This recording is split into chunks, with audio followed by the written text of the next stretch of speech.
Jordan Peterson, un des plus grands penseurs, écrivains, professeurs, philosophes. Enfin, quand tu lis sa fiche Wikipédia, t'as l'impression que c'est Jarod, le mec.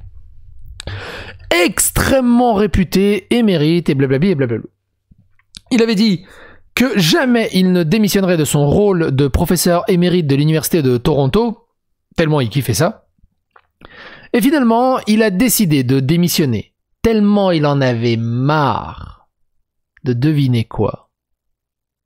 Et oui, effectivement. De toute façon, pourquoi je vous fais deviner ça? Alors vous voyez ça dans la miniature et dans le titre de la vidéo. Bref, la lettre qu'il a laissée est extrêmement intéressante et pertinente.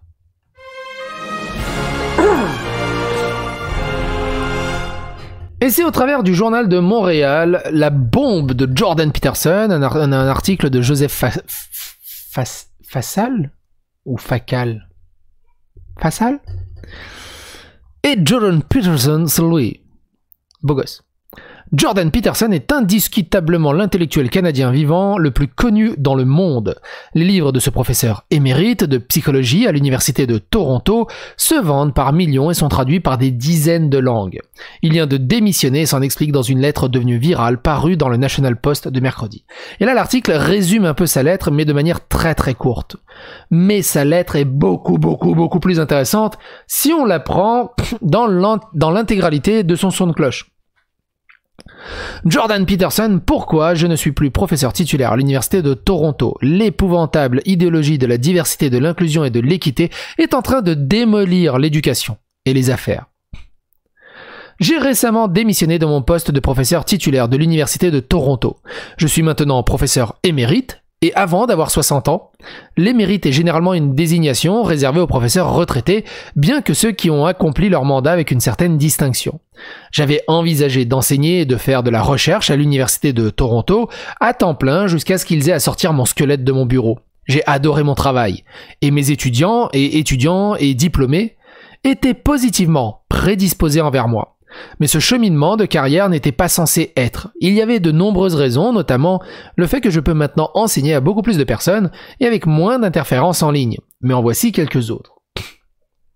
Premièrement, mes étudiants diplômés, hétérosexuels, blancs, qualifiés et extrêmement bien formés, et j'en ai eu beaucoup d'autres, soit dit en passant, ont une chance infime de se voir offrir des postes de recherche universitaire, malgré des dossiers scientifiques stellaires. Et ça, on l'a vu dans plusieurs vidéos où, à force de faire extrêmement progresser le wokisme, l'équité, la diversité, l'inclusion, on s'en fout du skill, on s'en fout du talent, on s'en fout de la personne, il faut faire du quota. Et ça, on l'a vu dans plein de vidéos.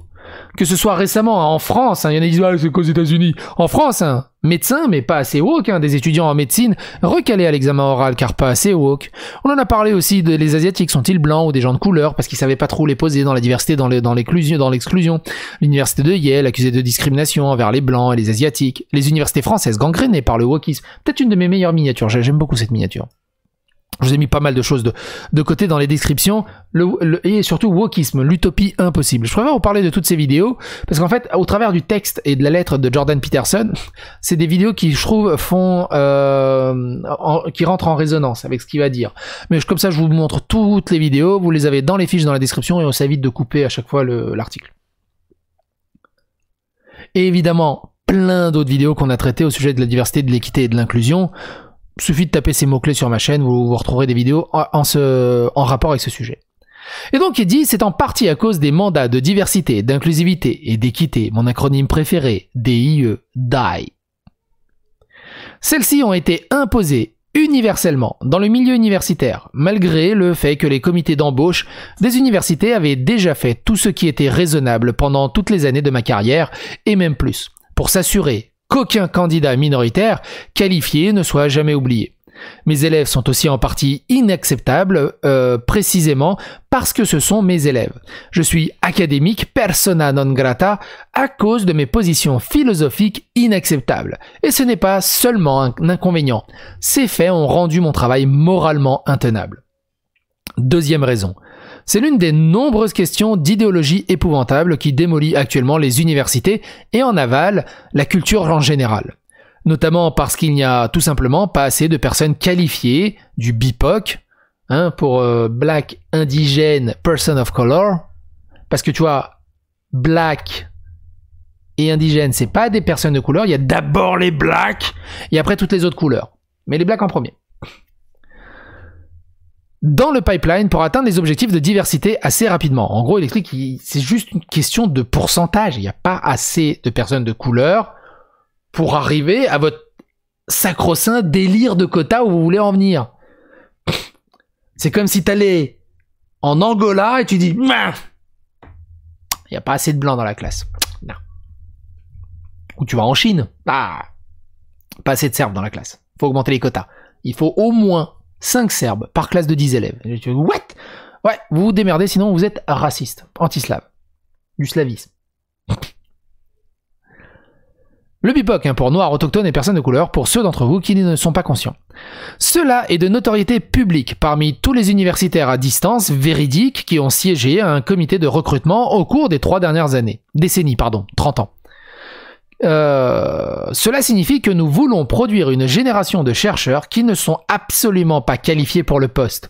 Et nous avons déjà vu ce que cela signifie dans les horribles disciplines des études sur le grief. Cela combine à la mort des tests objectifs, a tellement compromis les universités qu'on peut difficilement l'exagérer. Et ce qui se passe dans les universités finit par tout colorer, comme nous l'avons découvert. Tous mes collègues lâches doivent rédiger des déclarations au DIE pour obtenir une subvention de recherche. On a même vu aussi des professeurs dont l'augmentation salariale était bloquée s'ils ne suivaient pas obligatoirement des cours sur la diversité, équité et inclusion. C'est ouf. Aussi des élèves qui étaient obligés de suivre dans leur cursus, obligés. Il y a des États aussi, on a vu en vidéo, qui essayent d'interdire les théories critiques de la race et tout le bazar. Ils mentent tous, à l'exception de la minorité des vrais croyants. Et ils enseignent à leurs élèves à faire de même. Et ils le font constamment, avec diverses rationalisations et justifications corrompant davantage ce qui est déjà une entreprise incroyablement corrompue. Certains de mes collègues se permettent même de suivre une soi-disant formation anti-biais, menée par un personnel des ressources humaines extrêmement peu qualifié, faisant la leçon stupide et allègre et de manière accusatrice sur les attitudes racistes, sexistes, hétérosexistes, théoriquement omniprésentes, bref, des trucs remplis de biais complètement pétés. Une telle formation est maintenant souvent une condition préalable pour occuper un poste de professeur au sein d'une comité d'embauche. Ai-je besoin de souligner que les attitudes implicites ne peuvent pas, d'après les définitions générées par ceux qui en ont fait un point central de notre culture, être transformées par une formation explicite à court terme, en supposant que ces préjugés existent de la manière revendiquée, et c'est une affirmation très faible, et je parle scientifiquement ici.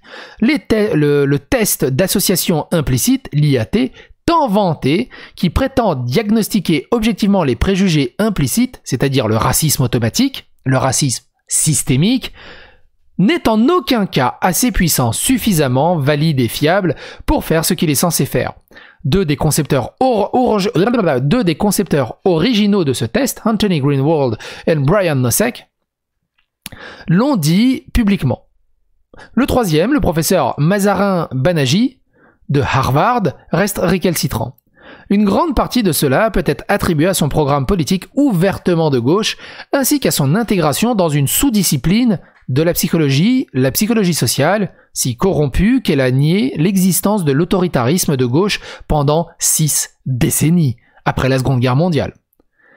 Les mêmes psychologues sociaux, au sens large, considèrent aussi avec désinvolture le conservatisme sous le couvert de la justification du système comme une forme psychopathologique. L'approbation continue de Banaji de l'utilisation abusive de son instrument de recherche combinée au statut de sa position à Harvard est l'une des principales raisons pour lesquelles nous souffrons encore sous le joug du DIE, avec son effet néfaste sur ce qui était autrefois le plus proche que nous ayons jamais atteint vraiment méritoire, des sélections vraiment méritoires.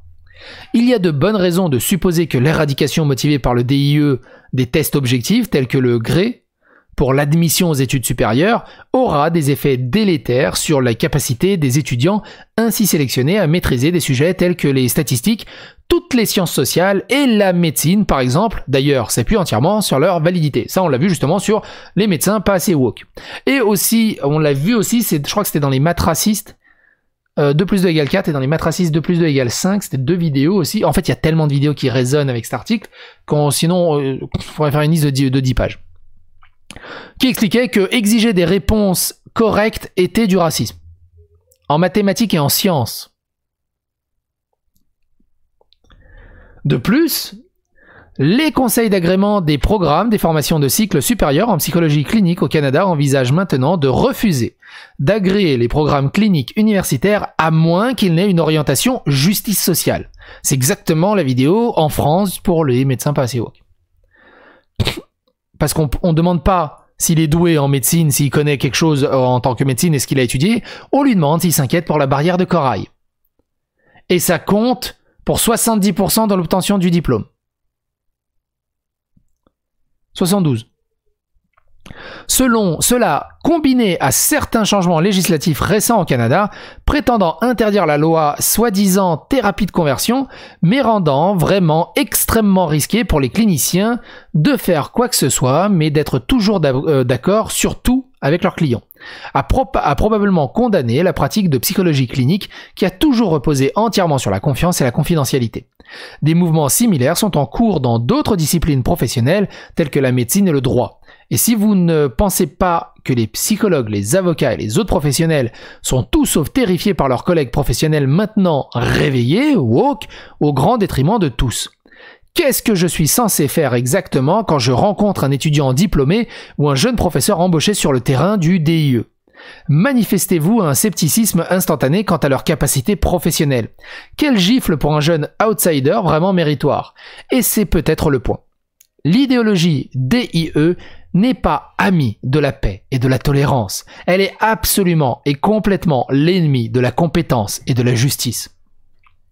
Et pour ceux d'entre vous qui pensent que j'exagère le cas, ou que c'est quelque chose de limité dans un certain sens trivial aux universités, considérez quelques autres exemples. Ce rapport d'Hollywood, foyer cliché du sentiment libéral, par exemple, indique jusqu'où cela est allé. En 2020, l'Académie des arts et des sciences du cinéma, le peuple des Oscars, s'est lancé dans un plan quinquennal. Est-ce que cela sonne des cloches historiques? Pour diversifier notre organisation et élargir notre définition du meilleur, ils l'ont fait en une tentative qui comprenait le développement de nouvelles normes de représentation et d'inclusion pour les Oscars, pour hypothétiquement mieux refléter la diversité du public cinéphile. Ça, pareil, on l'a traité en vidéo, vous avez juste à taper Oscar psychédélique, je pense que vous tomberez facilement dessus. C'est ouf. En gros, on donne pas l'Oscar au meilleur film. On donne l'Oscar, mais il faut quand même dedans 20% de personnes de couleur. On leur attribue un Oscar. Donc pourquoi t'as gagné un Oscar? Il est excellent ton film? Non, je suis juste de couleur. Ah. C'est tout? C'est tout ce qu'il faut faire? Ah bon. Quel fruit cette initiative issue de l'idéologie DIE a-t-elle porté? Selon un article récent rédigé par Peter Kiefer et Peter Savodnik, mais publié sur le site web Common Sense de l'ancien journaliste du New York Times Barry Weiss, et Weiss, c'est bien Weiss, a quitté le Times en raison de l'intrusion de l'idéologie de gauche radicale dans ce journal, tout comme Tara Henley l'a fait récemment vis-à-vis de la CBC. Nous avons parlé à plus de 25 scénaristes, réalisateurs et producteurs qui s'identifient tous comme libéraux et qui ont tous décrit une peur omniprésente de ne pas respecter le nouveau dogme. Comment survivre à la révolution en devenant son plus fervent supporter? Soudain, chaque conversation avec chaque agent ou responsable de contenu a commencé par « Est-ce que quelqu'un BIPOC est attaché à cela ?» Et c'est partout. Et si vous ne le voyez pas, votre tête est soit dans le sable, soit poussée dans un endroit bien plus inavouable. CBS, par exemple, a littéralement exigé que chaque salle d'écrivain soit au moins 40% BIPOC en 2021, 50% en 2022. Tu te démerdes. En gros, on minorise totalement les blancs. Après, c'est complètement con cette histoire de minorité parce que si tu regardes, il y a 1,3 ou 4 milliards de Chinois. il y a je sais pas combien de milliards d'Africains et de Moyen-Orientaux. Au final, tu regardes purement mathématiquement, ce qu'on appelle les blancs, on est minoritaire sur la planète. Alors, faudrait revoir les questions de minorité, les woke, s'il vous plaît. Nous en sommes maintenant au point où la race, l'ethnicité, le genre ou la préférence sexuelle sont d'abord acceptés comme le caractéristique fondamentale définissant chaque personne, tout comme les gauchistes radicaux l'espéraient. Et deuxièmement, sont désormais traités comme la qualification la plus importante pour études, recherche et emploi. Dois-je préciser que c'est fou? Même l'obscur New York Times a ses doutes.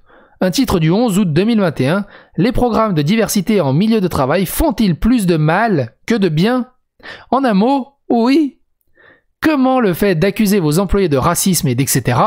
Suffisent pour nécessiter une nouvelle formation, en particulier en ce qui concerne ceux qui travaillent de bonne foi pour surmonter tout préjugé qu'ils pourraient encore en ces temps modernes et libéraux manifester. Peut-il être autre chose qu'insultant, ennuyeux, envahissant, autoritaire, moralisateur, inapproprié, irréfléchi, contre-productif et autrement injustifiable? Par exemple, là je pense à la vidéo de Coca-Cola qui envoie en formation ses salariés pour essayer d'être moins blanc. Ou une autre entreprise qui sont carrément, ils envoient des stages, leurs employés blancs hétéros cis dans des camps de rééducation. Le terme est comme ça. Le terme est comme ça. Après, au final, cette lettre, je vais même pas vous mettre 3-4 vidéos dans la liste de description. Je vous mets la playlist woke. Faites-vous plaisir. Et surtout, partagez un maximum toutes ces vidéos autour de vous sur les réseaux sociaux. Phagocytez, abonnez-vous, likez, clocher évidemment, mais partagez au maximum pour mettre un maximum de monde au courant, pour sensibiliser le monde autour de vous. C'est ça qui est important. Et si vous pensez que DIE est mauvais, attendez d'avoir un tas de notes environnementales, sociales et de gouvernance, les ESG. Prétendant évaluer la responsabilité morale des entreprises, ces scores, qui peuvent affecter considérablement la viabilité financière d'une entreprise, ne sont rien de moins que l'équivalent du maudit système de crédit social chinois, appliqué au monde entrepreneurial et financier. Le PDG, qu'est-ce qui ne va pas chez vous?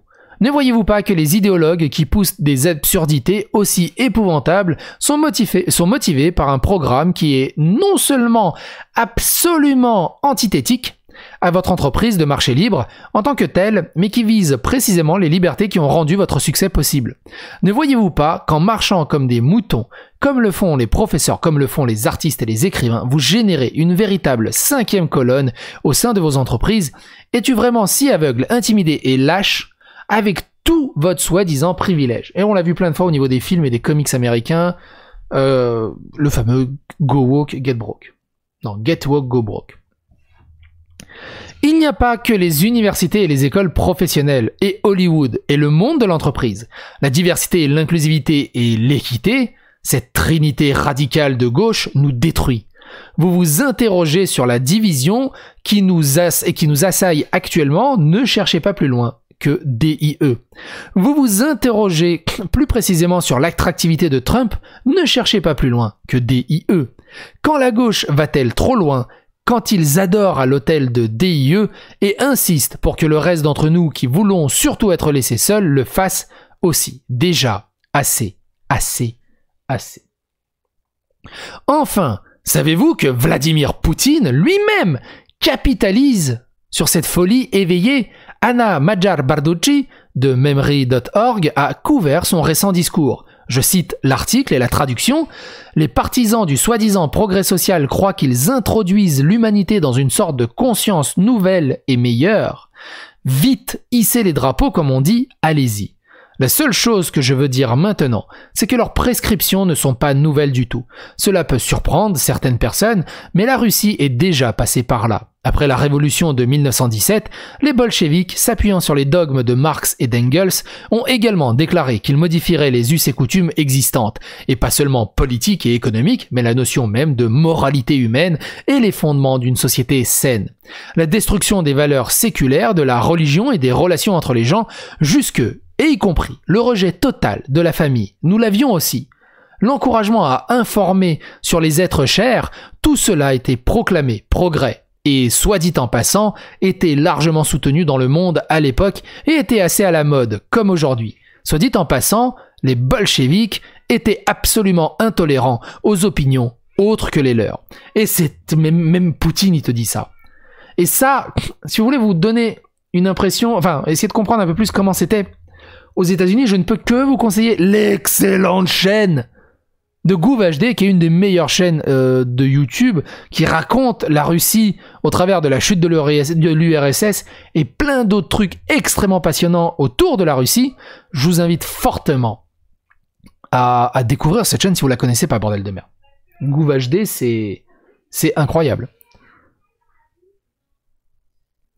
Cela, je crois, devrait rappeler une partie de ce à quoi nous assistons actuellement. En regardant ce qui se passe dans un certain nombre de pays occidentaux, nous sommes étonnés de voir les pratiques domestiques que nous avons, heureusement, quittées, j'espère, dans un passé lointain. La lutte pour l'égalité et contre les discriminations s'est transformée en dogmatisme agressif à la limite de l'absurde. Quand les œuvres des grands auteurs du passé comme Shakespeare ne sont plus enseignées dans les écoles ou les universités car leurs idées sont considérées comme rétrogrades, les classiques sont déclarés arriérés et ignorants de l'importance du sexe ou de la race. À Hollywood, des mémos sont distribués sur la narration appropriée et sur le nombre de personnages de quelle couleur et de quel sexe devraient figurer dans un film. Récemment, il y a Peter Dinklage qui se plaint qu'on fait un remake de Blanche-Neige et les 7 nains et qui se plaint que les nains, ça soit des nains. Peter Dinklage. Ça serait bien qu'il me cite un rôle qu'il a fait au cinéma où il n'a pas joué un nain. C'est que c'est bien les nains. Enfin, ça lui a bien servi jusqu'ici. On traitera peut-être la vidéo si j'ai le temps là-dessus. Ceci dit, de la part du chef de l'ancienne entreprise totalitaire contre... Enfin, nain. Personne à verticalité contrariée. On est d'accord. Toi, tu montes les escaliers, eux, ils font de l'escalade. On est d'accord. Ceci de la part du chef de l'ancienne entreprise totalitaire contre qui nous avons mené une guerre froide de 5 décennies, risquant la planète entière de manière très réelle. Cela du chef d'un pays déchiré de manière littéralement génocidaire par des idées que Poutine lui-même attribue aux progressistes occidentaux, à l'auditoire généralement acceptant de ses auditeurs autrefois brûlés, une fois, 2 fois timides. Il y a des affiches aussi, j'ai vu passer sur Twitter des affiches plutôt Staline que Zemmour. Réfléchissez là-dessus, réfléchissez plusieurs fois. Et vous tous qui accompagnez les... Je dis pas qu'il faut voter pour Zemmour. Mais je crois qu'ils ont oublié c'était qui Staline. Enfin bref. Et vous tous qui accompagnez les militants du DIE, quelles que soient vos raisons, cela vous incombe. Les professeurs se recroquevillant lâchement dans les faux semblants et le silence. Apprendre à vos élèves à dissimuler et à mentir. Bien s'entendre alors que les murs s'effondrent par honte. Les PDG signalant une vertu que vous ne possédez pas et ne devriez pas vouloir plaire à une minorité qui vit littéralement sa vie par le déplaisir, vous êtes des mauvais capitalistes après tout. Et vous devriez en être fiers. Pour le moment, je ne peux pas dire si vous êtes encore plus timide que les professeurs.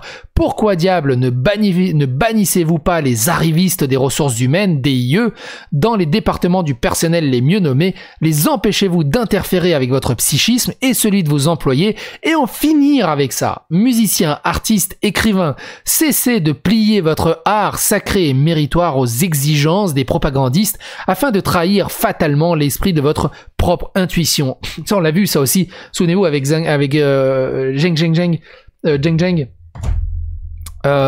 qui parlait du problème de diversité dans la musique classique, parce qu'il devrait embaucher plus de musiciens de couleur. C'est de la musique classique d'un orchestre ultra philharmonique, ultra prestigieux. La couleur, on s'en bat les steaks. Ça devrait être que le skill, point. Et en plus, Zheng Zheng justement explique que le mec qui se plaint est complètement con, parce que de toute façon, les auditoires se font à l'aveugle, à l'oreille. Bref. Arrêtez de censurer votre pensée, arrêtez de dire que vous embaucherez pour vos productions orchestrales et théâtrales pour toute autre raison que le talent et l'excellence. Et on a vu aussi les pièces de théâtre qui a dégagé du personnel blanc pour embaucher plus de noirs. Juste pour remplir des quotas. Et ils ont dégagé des mecs qui avaient 14 ans de boîte, 20 ans. C'est tout ce que vous avez, c'est tout ce que nous avons. Celui qui sème le vent récoltera la tempête et le vent se lève. Excellente lettre, Jordan Peterson. J'espère que cette lettre vous a plu, j'espère que ma lecture vous a plu. N'hésitez pas à vous abonner, à liker, à clocher, n'hésitez pas à suivre, à vous abonner. Et à bientôt pour d'autres aventures.